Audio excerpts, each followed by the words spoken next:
بسم اللہ الرحمن الرحیم۔ السلام علیکم سامعین، الحمد اسلامک سٹوریز میں خوش آمدید۔ جب آپ صلی اللہ علیہ وآلہ وسلم کی عمر مبارک 4 یا 5 برس کی ہوئی تو مدینہ واپس ہوتے ہوئے بمقام ابوا آپ صلی اللہ علیہ وسلم کی والدہ ماجدہ نے بھی دنیا سے رحلت فرما دی۔ بچپن کا زمانہ 6 سال کی عمر ہے۔ والد کا سایہ تو پہلے سے ہی اٹھ چکا ہے، والدہ کی آغوش شفقت کا بھی خاتمہ ہوا، لیکن یہ یتیم جس آغوش رحمت میں پرورش پانے والا ہے وہ ان اسباب سے بے نیاز ہے۔ والدین کے بعد آپ اپنے دادا عبد المطلب کے پاس رہے، لیکن خدائے قدوس نے دکھلانا تھا کہ یہ نونہال محض آغوش رحمت میں پرورش پانے والا ہے، متسبب الاسباب اس کی تربیت کا خود کفیل ہو چکا ہے۔ جب آپ کی عمر 8 برس 2 مہینہ 10 دن کی ہوئی تو عبد المطلب جو آپ کے دادا جان تھے وہ بھی اس دنیا سے رحلت فرما گئے۔ اس کے بعد آپ صلی اللہ علیہ وآلہ وسلم آپ کے حقیقی چچا ابو طالب آپ صلی اللہ علیہ وسلم کے ولی ہوئے اور وہ ان کے پاس رہنے لگے، یہاں تک کہ آپ صلی اللہ علیہ وسلم کی عمر مبارک 12 برس 2 مہینہ کی ہوئی تو ابو طالب نے تجارت کے لیے ملک شام کو سفر کا ارادہ کیا۔ آپ صلی اللہ علیہ وسلم کو ساتھ لے کر شام کی طرف چلے، راستے میں مقام تیمہ میں اقامت فرمائی۔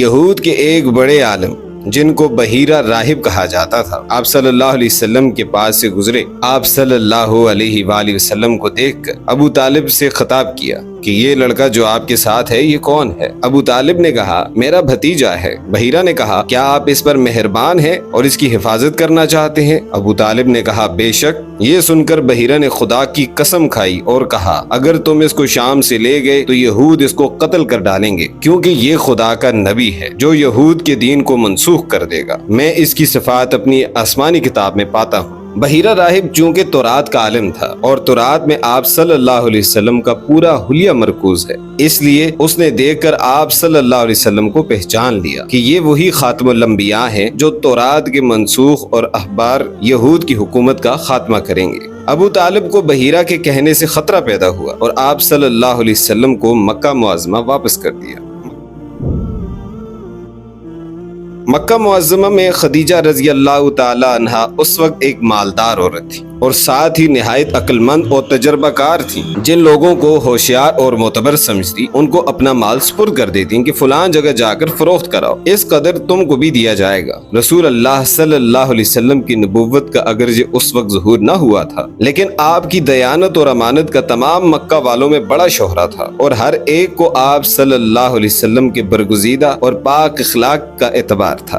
آپ امین کے لقب سے مشہور تھے۔ یہ شہرت اور بزرگی خدیجہ رضی اللہ تعالی عنہا پر پوشیدہ نہ تھی، اس لیے انہوں نے چاہا کہ اپنی تجارت کو آپ صلی اللہ علیہ وسلم کے سپرد کر کے آپ صلی اللہ علیہ وسلم کی دیانتداری سے نفع اٹھایا جائے۔ رسول اللہ صلی اللہ علیہ وسلم نے سے کہا اگر ہماری تجارت کا مال شام کو لے جائیں تو ہم اپنا ایک غلام آپ کی خدمت کے لیے ہمراہ کر دیں اور دوسرے لوگوں میں نفع میں جو حصہ دیا جاتا ہے اس سے زیادہ آپ کی خدمت کریں۔ تو آپ صلی اللہ علیہ وسلم کی ذات مبارک چونکہ بلند ہمت اور وسیع الخیال ہستی واقع ہوتی تھی، فوراً اس بعید سفر کے لیے تیار ہو گئے اور خدیجہ رضی اللہ تعالی عنہ کے غلام کو ساتھ لے کر 16 ذی الحجہ کو شام کی طرف روانہ ہو گئے۔ وہاں اس مال کو نہایت عقل مندی سے بہت زیادہ نفع کے ساتھ فروخت کر دیا اور شام سے دوسرا مال خرید کر واپس ہوئے۔ مکہ معظمہ میں لا کر خدیجہ رضی اللہ تعالی عنہ کو مال سپرد کر دیا۔ اس کو خدیجہ رضی اللہ تعالی عنہ نے یہاں بیچا تو 2 چند کے قریب نفع ہوا۔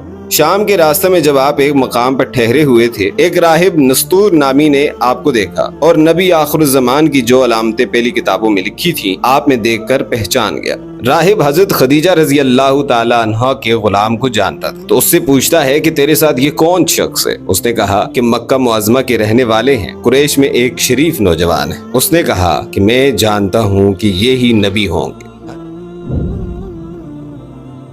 حضرت خدیجہ رضی اللہ تعالی عنہ ایک عقل مند فہمیدہ عورت تھی۔ آپ کی شرافت اور محی العقول اخلاق کو دیکھ کر ان کو ایک سچا اعتقاد اور خالص انس ہو گیا، جس سے خدیجہ رضی اللہ تعالی عنہ نے خود ارادہ کیا کہ آپ صلی اللہ علیہ وسلم منظور فرما دیں تو آپ ہی سے نکاح کر لیں۔ جب آپ صلی اللہ علیہ وسلم کی عمر 21 سال کی ہوئی تو حضرت خدیجہ رضی اللہ تعالی عنہ سے نکاح مقرر ہوا۔ حضرت خدیجہ رضی اللہ تعالیٰ عنہ کی عمر اس وقت 40 اور بعض روایات کی روح سے 45 سال۔ نکاح میں ابو طالب اور بنو ہاشم سب جمع ہوئے۔ ابو طالب نے خفیہ نکاح پڑھا۔ اس خطبہ میں ابو طالب نے آپ صلی اللہ علیہ وسلم کے متعلق جو الفاظ کہے وہ سننے کے قابل ہیں، جن کا ترجمہ کچھ یوں ہے: یہ محمد بن عبداللہ ہیں جو اگرچہ مال میں کم ہیں لیکن شریفانہ اخلاق اور کمالات کی وجہ سے جس شخص کو آپ صلی اللہ علیہ وسلم کے مقابلہ میں رکھا جائے آپ اس سے زیادہ عالی مرتبہ نکلیں گے، کیونکہ مال ایک زائل ہو جانے والا سایہ اور لوٹنے والی چیز ہے، اور یہ محمد جس کی قرابت کو تم سب جانتے ہو خدیجہ بنت خولہ سے نکاح کرنا چاہتے ہیں، اور ان کا کل مہر معجل اور موجل میرے مال سے ہے، اور خدا کی قسم اس کے بعد ان کو بڑی عزت اور عظمت ہونے والی ہے۔ ابو طالب کی یہ الفاظ آپ کی شان میں اس وقت ہیں جب کہ 21 سال کی عمر میں ہیں اور ابھی ظاہری طور سے نبوت بھی عطا نہیں ہوئی، پھر بھی ابو طالب نے اپنے اسی قدیم مذہب پر ہیں جس کو مٹانے کے لیے آپ صلی اللہ علیہ وسلم کی تمام زندگی وقف ہے، مگر بات یہ ہے کہ حق بات چھپائی نہیں جا سکتی۔ الغرض حضرت خدیجہ رضی اللہ تعالیٰ عنہ سے آپ کا نکاح ہو گیا۔ وہ آپ کی خدمت میں 24 سال رہیں، کچھ مدت نزول وحی سے پہلے اور کچھ مدت نزول وحی کے بعد۔